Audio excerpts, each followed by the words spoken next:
I don't even know if the floor over there would handle the table force on the, you'd maybe have to do an engineering study to find out.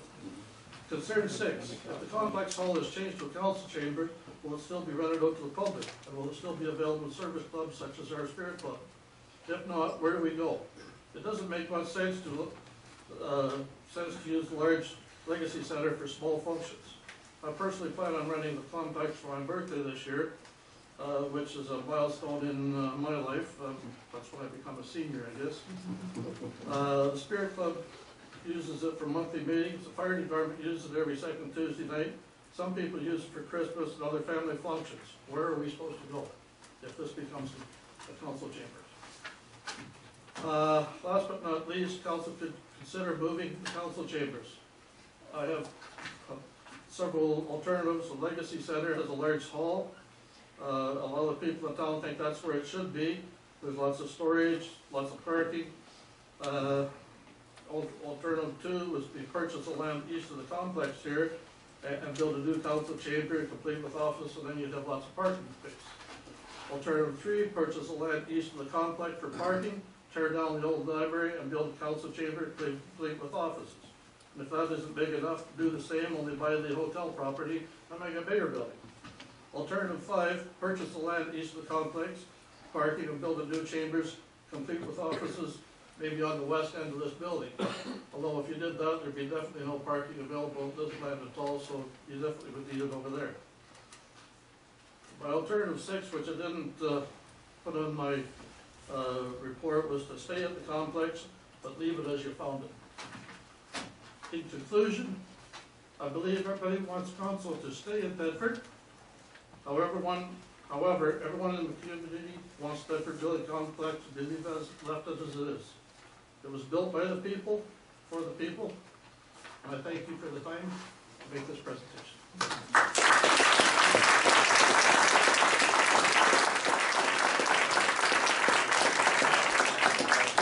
Thank you for your comments. You have all very valid concerns, and I think they are the concerns of this council. I'm glad you came to bring that to all of our attention.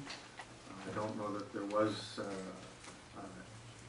an intention to make this permanent and move everybody else on a permanent basis. There was discussion that there was status quo is one of the options that's in the report, and the other one is to the other one that is probably valid would be to move to the legacy centers. Councillor Bronstein. First of all, I want to thank you. When I spoke to you on Saturday, I said I've been asking questions on the history of this place for a year and a half. And I'd like to address Mr. Mayor on a point of order, since I've been named the bogeyman on this, and I don't mind. I've got broad shoulders and getting thicker skin. What was your name that was in the paper? Well, of course. It always is. Blame me for the weather. It's going to be freezing rain at midnight. It's my fault. But what I appreciated you speaking to me about was you finally shed light on what I have been asking about and some of this council's been asking about for a year and a half. And I just want to take a minute on a point of privilege, Mr. Mayor, because the words in this memo you've sent are troubling to me. Ambiance is the wrong word. I know, I think I used it that night. Decorum is a better one. We have been told by developers, by business people, this compared to other venues where people come to do business is not appropriate. It's very hard to attract businesses and serious capital venture people when you have pool tables sitting here and it looks like you're just an overnight operation. So when we talked about alternatives, we looked at the old library, we looked at here, nothing was ever said in terms of permanency that would oust people. And I want you to know that. I find that the wording, it's unfortunate that the wording in email to you from the mayor didn't indicate that. I think when we spoke on Saturday, you told me you brought this to the CAO's attention some time ago, correct? A year ago, I got a letter back from him saying that there was no intent to move the tables out, that council was moving to the left. And then... Yeah, okay. So I just want to assure you tonight, I am absolutely 100% on side, and if the clerk and I are still charged with looking at alternatives, we will be out of here ASAP like a bad smell, because I agree with you 100%. We need to stop Mickey Mousing around with this corporation. We need to start looking like we're serious about business, and you need your haul back. So you have my assurance on that.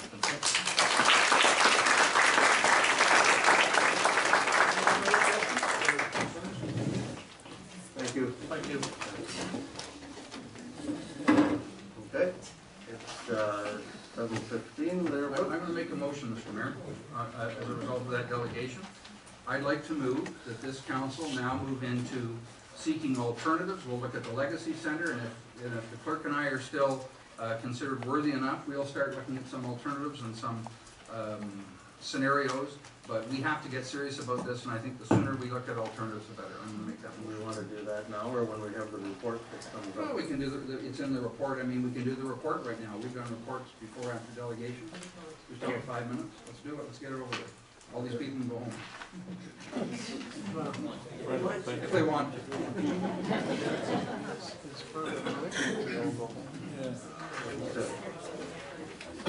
Report, is it? 8.5 is the report. Do I have a motion to bring that report forward? Yes. I'll second that. Mr. Mayor, part one, Mr. Mayor. 7:15 is the next delegation. Yes, sir. We can get to the report when it comes up. It's part of the Well, okay. Why make somebody else wait for the delegation when it's 7:15 now? I believe it's 7:15 and the next delegation is on. We shouldn't be very long going through it. Okay. We have a motion on the table. I'll withdraw the motion until after the delegation, 7:15 delegation out of courtesy, but I'd like that motion brought forward after the 7:15 delegation. Okay, motion is withdrawn for now. 7:15, we have Bernice Raid here in a request to reconsider a decided matter. So ask you to come to the table.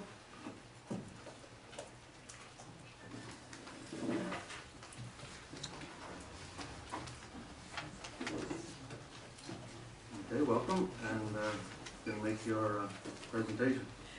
I have copies of my presentation for meeting and for the members of council. It all, Pass them around, please.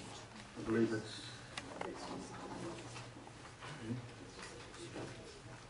we have the pages. You have a letter, I did submit a letter with my request to appear before council.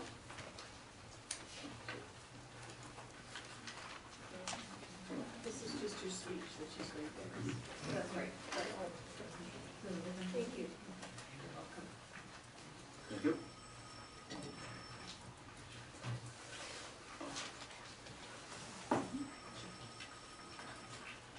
My name is Bernice Reed, and I live at 60 Main Street South in Forest. I've sent several letters with respect to the problems experienced by the condition of the road, which, as you know, is a connecting link with Highway 21. I was pleased to receive a copy of Resolution 12-0994-07, moved by Deputy Mayor Davis Stagg and seconded by Councillor Onestill, which reads that staff prepare a report on the condition of Main Street South in Forest, as well as submitting a request for funding to the Ministry of Transportation for the repair and upgrade of this connecting link, and that this roadway be included in the 2013 capital budget deliberations for consideration as a priority. This was carried. This led me to believe that steps would be taken sooner than later to repair the road and alleviate the problem. Council authorized AMEC Environment and Infrastructure to do some testing to determine the seriousness of the vibrations caused by heavy traffic on Main Street. Two men arrived about 9 a.m. on November the 12th, 2012, and with permission proceeded to place their equipment on top of a sandbag to detect the level of vibrations.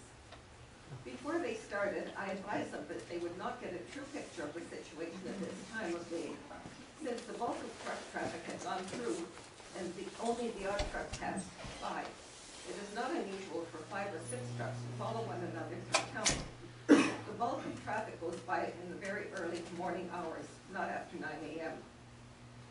As I indicated in earlier communications, I'm not complaining about the truck traffic, as I accept that by locating on a highway there will be truck traffic. The problem is not the trucks, it is the road. I disagree with the report from AMEC in which they indicated that when heavy traffic passes by, vibration levels at the front of each home are no higher than vibration levels when no traffic is present. This is absolutely incorrect. AMEC also indicated that it was notified